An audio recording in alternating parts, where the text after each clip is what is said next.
Assalamualaikum warahmatullahi wabarakatuh.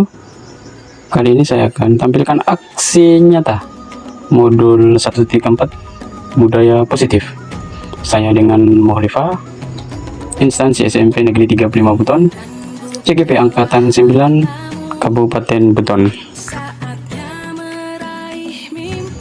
Rancangan tindakan untuk aksi nyata. Latar belakang perkembangan teknologi dan masuknya budaya luar yang sangat gampang diakses oleh anak zaman sekarang membuat secara gamblang meniru tingkah laku dan perilaku yang tidak biasa difilter sehingga dapat membuat moral dan akhlak anak menurun, sehingga anak-anak hampir sudah tidak mengenal lagi nilai-nilai kebajikan yang ada pada aturan keyakinan sekolah yang menyebabkan anak sering membuat pelanggaran. Lini masa tindakan. 1. Melakukan sosialisasi tentang disiplin positif untuk mewujudkan budaya positif di sekolah. 2. Menjelaskan pentingnya membuat keyakinan kelas. 3. Memfasilitasi murid membuat keyakinan. 4. Mempresentasikan hasil keyakinan kelas. 5. Memajang keyakinan kelas dan bersama siswa menerapkannya. Dukungan yang dibutuhkan. 1.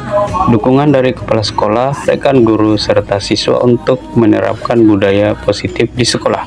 2. Sarana dan prasarana yang mendukung budaya positif di sekolah. 3. Orang tua siswa dalam menerapkan budaya positif di rumah. Berikut merupakan kegiatan kesepakatan keyakinan kelas yang saya lakukan di dalam kelas.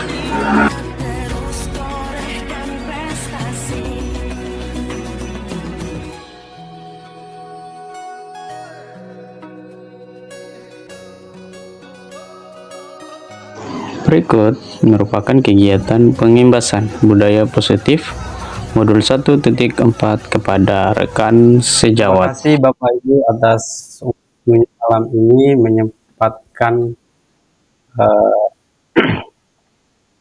waktu kita bisa sama-sama kita berkumpul melalui Zoom. Ya, sebelum kita mulai kegiatan kita Zoom pada malam hari ini, saya minta untuk mengawali kegiatan kita hari ini, saya minta satu orang untuk membaca doa supaya apa yang kita lakukan bisa berjalan dengan baik dan lancar. Mungkin Pak Nur Wahid bisa memimpin.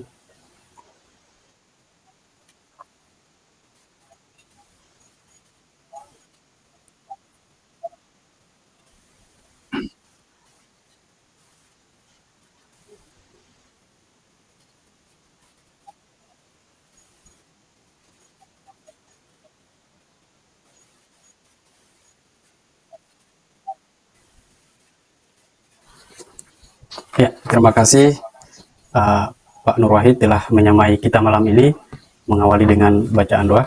Bismillahirrahmanirrahim. Assalamualaikum warahmatullahi wabarakatuh. Ya, alhamdulillah. Pertama-tama marilah kita selalu memanjatkan puji syukur atas kehadirat Allah Subhanahu wa taala, di mana pada malam hari ini kita masih diberi kesehatan, kekuatan untuk berkumpul di dalam Zoom Meet. Ya, tujuannya adalah saya selaku calon guru penggerak, sebagai aksi nyata yang saya lakukan, saya akan mengimbaskan materi terkait dengan budaya positif. Ya, jadi Bapak Ibu saya coba share screen supaya langsung kita mulai kegiatannya.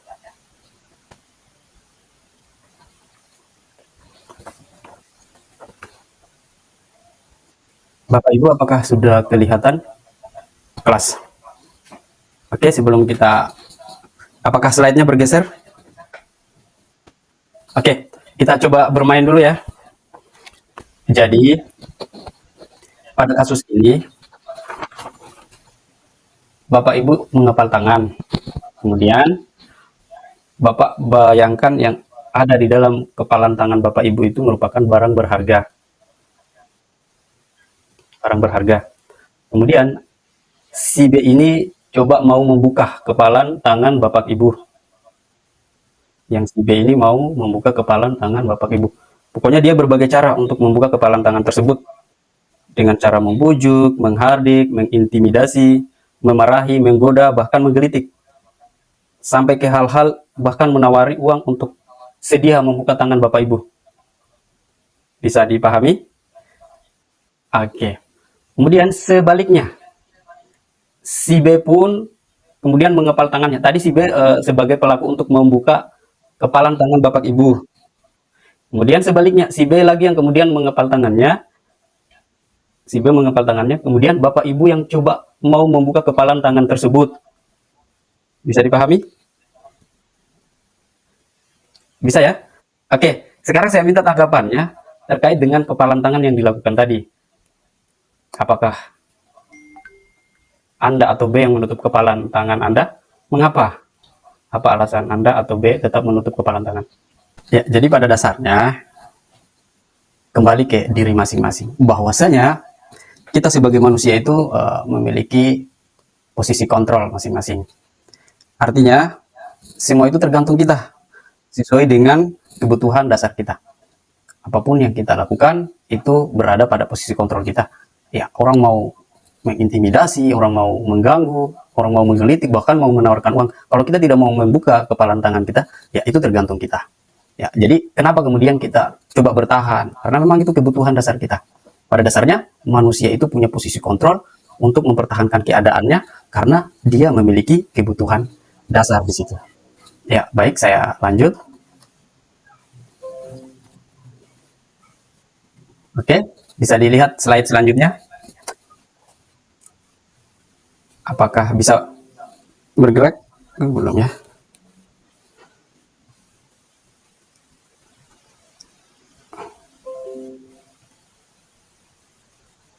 Kelihatan slide ini perubahan paradigma kontrol?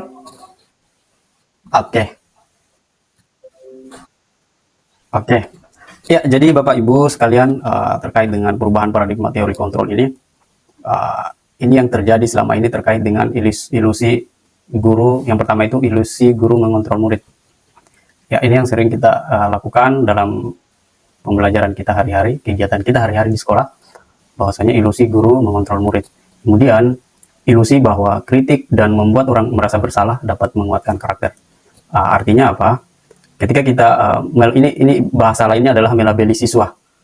Contoh misalkan kita mengatakan siswa kamu sudah terlambat, sudah melewati waktu.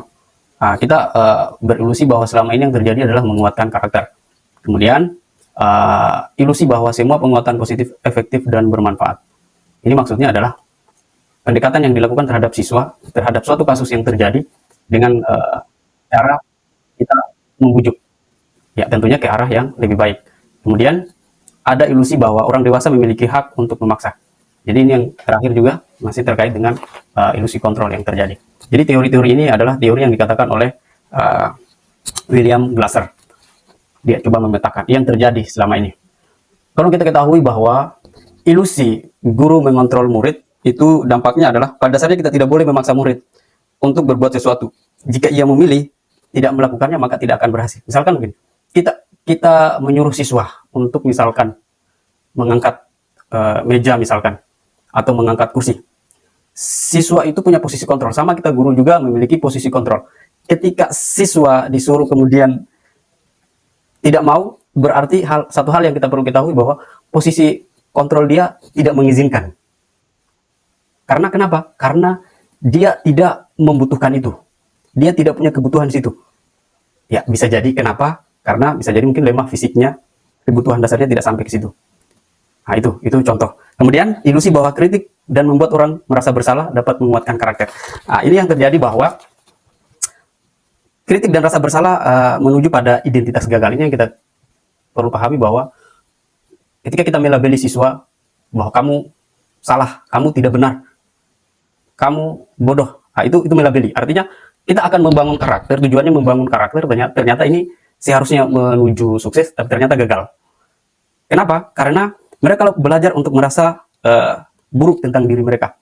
Artinya, dari kata-kata yang kita keluarkan tadi, mereka terpikir di dalam pikirannya bahwa, oh saya kemarin sudah dikatakan ini, jadi memang saya buruk. Mereka selalu terbayang-bayang dengan bahasa kita. Mereka akan merasa buruk. Kemudian, mereka akan mengembangkan dialog diri yang negatif. Jadi apapun yang dilakukan, karena dia sudah merasa di pojokan, karena kita melabeli tadi siswa, ya, sehingga mereka merasa dirinya negatif, mereka merasa dirinya buruk, kemudian mereka merasa dirinya negatif. Oke, selanjutnya, ilusi bahwa semua penguatan positif, efektif, dan bermanfaat. Ini terkait dengan posisi guru mengarahkan siswa dengan cara membujuk. Ya, jadi pada dasarnya penguatan positif atau bujukan adalah bentuk-bentuk kontrol. Ini merupakan bentuk kontrol. Ternyata suatu waktu murid akan bosan dan coba menolak bujukan-bujukan tersebut. Jadi ternyata murid dengan posisi kontrol yang misalkan membujuk siswa agar melakukan sesuatu itu, dia di lain waktu dia akan merasa bosan. Nah, kemudian yang terakhir adalah ilusi bahwa orang dewasa memiliki hak untuk memaksa. Ya, ini yang selalu jadi istilah bahwa orang tua itu tidak boleh dibantah. Tapi ternyata berdasarkan prinsip ini, ya, kita harus sadari bahwa perilaku memaksa tidak akan efektif untuk jangka waktu yang panjang dan akan terbentuk sebuah hubungan permusuhan. Ini yang terjadi, bahwa kalau kita memaksakan sesuatu, memerintah sesuatu dengan paksaan, akan berujung permusuhan. Ini yang terjadi. Oke, dari persoalan-persoalan ini, apa yang perlu kita lakukan? Apa yang perlu ditawarkan? Selanjutnya, hal yang perlu ditawarkan, kita coba beralih ke budaya positif. Pertanyaannya, kenapa harus budaya positif? Suasana positif sangat mendukung terlaksananya pembelajaran yang kondusif. Suasana positif akan membuat lingkungan belajar lebih menyenangkan, sehingga proses belajar dapat berjalan tanpa beban dan tekanan, melainkan keinginan dan kesadaran dari dalam diri peserta didik. Suasana positif juga akan membentuk karakter positif terhadap peserta didik, sehingga akan menjadi budaya positif peserta didik dan budaya positif lingkungan. Ya, jadi Bapak Ibu yang perlu diketahui bahwa selama ini anak-anak itu melakukan sesuatu karena faktor eksternal. Mereka mau melakukan sesuatu karena faktor eksternal. Artinya apa? Mereka misalkan datang ke sekolah tepat jam 7 untuk mengikuti apel. Mereka datang, yang ada di pikirannya, saya harus cepat datang karena takut dihukum. Hukuman ini adalah faktor eksternal. Tapi coba kita yakinkan kepada siswa kita bahwasanya budaya ke sekolah itu, jam 7 itu bagusnya mulai dari diri. Mereka punya tanggung jawab bahwa saya harus datang jam 7, bukan karena faktor eksternal, dari dalam diri. Ini maksudnya budaya positif. Jadi kita buat suasana positif juga akan membentuk karakter positif, sehingga peserta didik dapat menjadi budaya positif. Jadi sesuatu yang dilakukan peserta didik itu berasal dari dalam dirinya. Ya, ini yang ditawarkan budaya positif. Kemudian, apa itu budaya positif? Budaya positif adalah nilai atau keyakinan dari kebiasaan-kebiasaan di sekolah yang berpihak pada peserta didik, sehingga peserta didik menjadi pribadi yang bijaksana dan bertanggung jawab. Jadi dengan adanya budaya positif, anak-anak kita akan menjadi pribadi yang bijaksana dan bertanggung jawab. Kemudian, apa makna dari disiplin? Dikutip dari Kemendikbudristek yang menerangkan bahwa disiplin berasal dari bahasa Latin disiplina, yang artinya belajar. Makna asal dari kata ini berkonotasi dengan disiplin diri dari murid. Ini berdasarkan teori Socrates dan Plato. Disiplin diri membuat orang menggali potensinya menuju sebuah tujuan, apa yang dia hargai. Namun dalam budaya kita, makna disiplin telah berubah menjadi sesuatu yang dilakukan seseorang pada orang lain untuk mendapatkan kepatuhan. Kecenderungan umum adalah menghubungkan kata disiplin dengan ketidaknyamanan, bukan dengan apa yang kita hargai atau pencapaian suatu tujuan. Ya, jadi kata disiplin selama ini hanya semata-mata berpatokan kepada kepatuhan.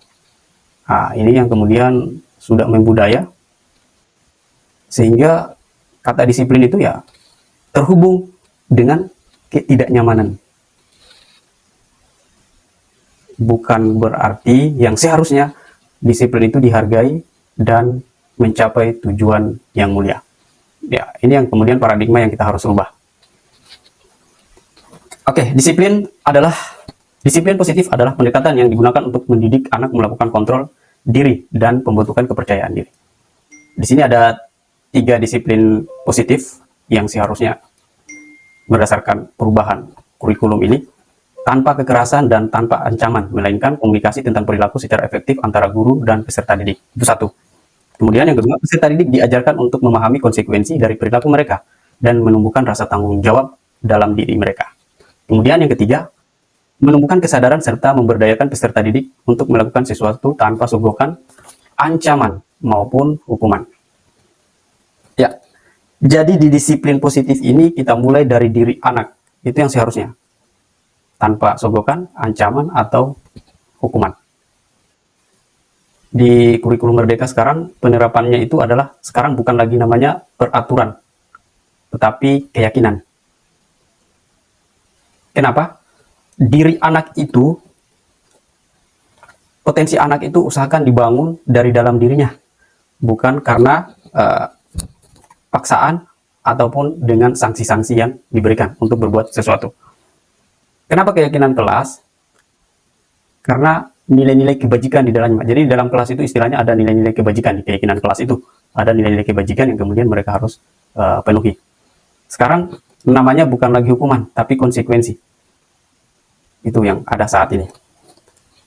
Selanjutnya, apa yang kemudian diharapkan setelah mendapatkan disiplin positif? Tujuan disiplin positif akan melahirkan nilai-nilai kebajikan, yaitu profil pelajar Pancasila. Kita sudah tahu bersama bahwa profil pelajar Pancasila itu ada 6 dimensi. Beriman bertakwa kepada Tuhan Yang Maha Esa, berkebinekaan global, mandiri, bergotong royong, bernalar kritis, dan kreatif. Selanjutnya, kata merdeka. Merdeka itu pertama kali dicetuskan oleh Ki Hajar Dewantara. Artinya adalah tidak hanya terlepas dari perintah, akan tetapi juga cakap buat memerintah diri sendiri. Ya, ini yang dicetuskan oleh Ki Hajar Dewantara. Kemudian, berdasarkan budaya positif, pengertian budaya positif di atas tadi, saya sudah coba melakukan atau menerapkan sebagian dari aksi nyata saya terkait membentuk keyakinan kelas. Ya. Jadi keyakinan kelas digerakkan oleh semua peserta didik yang ada di kelas untuk sama-sama mereka membuat keyakinan kelas. Dan mereka antusias, selanjutnya mereka masing-masing membaca aturan-aturan keyakinan kelas yang dibuat. Jadi keyakinan lebih menggerakkan seseorang dibandingkan mengikuti serangkaian peraturan. Ya, kemudian anak-anak membacakan keyakinan kelas tersebut. Contoh keyakinan kelas yang kemudian saya sudah buat seperti ini. Bisa dilihat slide-nya? Belum? Bisa? Oke. Ya, jadi dia berbicara tentang nilai-nilai kebajikan. Hormat, bekerja, diterima, dan dimiliki. Hormat adalah kami meyakini bahwa sangat penting untuk menghormati semua orang dan barang milik orang lain. Sedangkan bekerja, kami meyakini bahwa sangat penting untuk mengerjakan segala pekerjaan atau mengikuti kegiatan yang telah ditugaskan. Kemudian, diterima dan dimiliki. Kami meyakini bahwa sangat penting untuk merasa diterima pada suatu kelompok dan saling peduli satu dengan yang lain. Yang dulunya peraturan kelas, sekarang berubah jadi keyakinan kelas. Kita adopsi, misal kita ambil contoh. Tidak boleh makan dan minum di dalam kelas selama proses pembelajaran. Oke, nilai kebajikan yang ada di dalamnya itu apa? Oh, ternyata hormat. Menghargai. Artinya, anak-anak itu yakin bahwa, oh ini nilai kebajikan yang harus kita perhatikan. Kemudian, ketika dibagi kelompok, ketika pembagian kelompok, anak-anak itu tidak boleh untuk memilih temannya atau kelompok yang sudah diberikan menolak, kemudian mencari yang lain. Ini masuk dinilai kebajikan bahwa diterima dan dimiliki. Kami meyakini bahwa sangat penting untuk merasa diterima pada suatu kelompok dan saling peduli satu dengan yang lain. Artinya tidak ada perbedaan. Ini diterima dan dimiliki. Itu. Jadi peraturan kelas yang dulu ada kemudian diadopsi menjadi keyakinan kelas. Keyakinan kelas itu di dalamnya adalah nilai kebajikan yang harus dimiliki oleh anak tersebut. Ini maksudnya.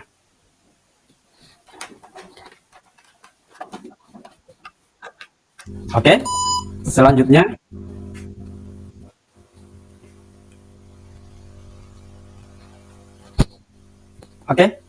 tadi ada hubungannya antara posisi kontrol guru terhadap siswa. Perlu diketahui bahwa bukan hanya guru yang memiliki posisi kontrol untuk membuka kepalan tangan Tapi guru juga memiliki posisi kontrol untuk bertahan dengan kepalan tangannya itu. Kita tahu bersama bahwa anak-anak juga punya itu. Anak-anak juga punya posisi kontrol untuk menggenggam tangannya dan tidak mau diganggu. Kemudian anak-anak juga punya posisi kontrol untuk kemudian membuka kepalan tangan orang lain. Nah, ini. Semua itu terjadi berdasarkan kebutuhan dasar. Posisi kontrol itu terjadi berdasarkan kebutuhan dasar. Jadi ada 5 kebutuhan dasar manusia. Yang pertama adalah kebutuhan bertahan hidup. Yang kedua, kasih sayang dan rasa terima. Ketiga, kebutuhan pengakuan atas kemampuan atau power. Kemudian, kebebasan, kebutuhan akan pilihan. Dan yang kelima adalah kesenangan, kebutuhan untuk merasa senang. Kita coba kaji satu-satu terkait dengan kebutuhan bertahan hidup. Oke, kebutuhan bertahan hidup itu apa saja? Yaitu tentang kesehatan, rumah, dan makanan. Ya. Kenapa kemudian anak-anak, kita ambil contoh ya, anak-anak itu pada saat proses pembelajaran lesu, sebenarnya tanpa kita tanya pun kita sudah bisa tebak lesu ini karena lapar. Makanya mereka tidak fokus. Dan terbukti pas ditanya, mereka akan bilang, saya lapar pak. Nah, saya lesu karena lapar. Kebutuhan dasarnya tidak terpenuhi, makanya dia tidak fokus. Tuh, itu contoh yang pertama. Kemudian yang kedua, kasih sayang dan rasa diterima. Ya, ini ada hubungannya dengan dari rumah, orang tua, teman. Ya, kalau dari rumah tidak ada kasih sayang dari orang tua, ini kebutuhannya kurang. Kemudian biasanya tidak ada temannya, ini kebutuhannya kurang. Misal, kelompok. Belajar kelompok, anak-anak malas kemudian aktif, bahkan dia sibuk sendiri. Karena teman sekelompoknya kadang tidak sesuai, ataupun misalkan teman kelompoknya tidak connect dengan dia, tidak dipedulikan. Oke? Bisa ya? Kemudian lanjut, kebutuhan pengakuan atas kemampuan atau power. Anak-anak bisa menjadi kompeten, menjadi terampil, diakui atas prestasi yang dimiliki dan rasa harga diri. Jadi anak-anak itu ternyata memiliki itu. Itu yang dimaksud. Kompeten, menjadi terampil, diakui. Kemudian kebebasan. Ternyata kita manusia ini memiliki kebebasan atau otonom. Tidak selamanya dia harus diganggu. Kemudian yang kelima, kesenangan. Kesenangan dalam hal ini ya kita tidak heran kalau anak-anak kita di sekolah itu sukanya bermain, tertawa, dengan cara suka bergurau, melucu, dan menggemaskan. Ya, jadi ini ketika anak-anak tidak terpenuhi bagaimana cara bermainnya, tertekan, itu akan kekurangan kebutuhan dasar dan dia sulit untuk bisa kita arahkan.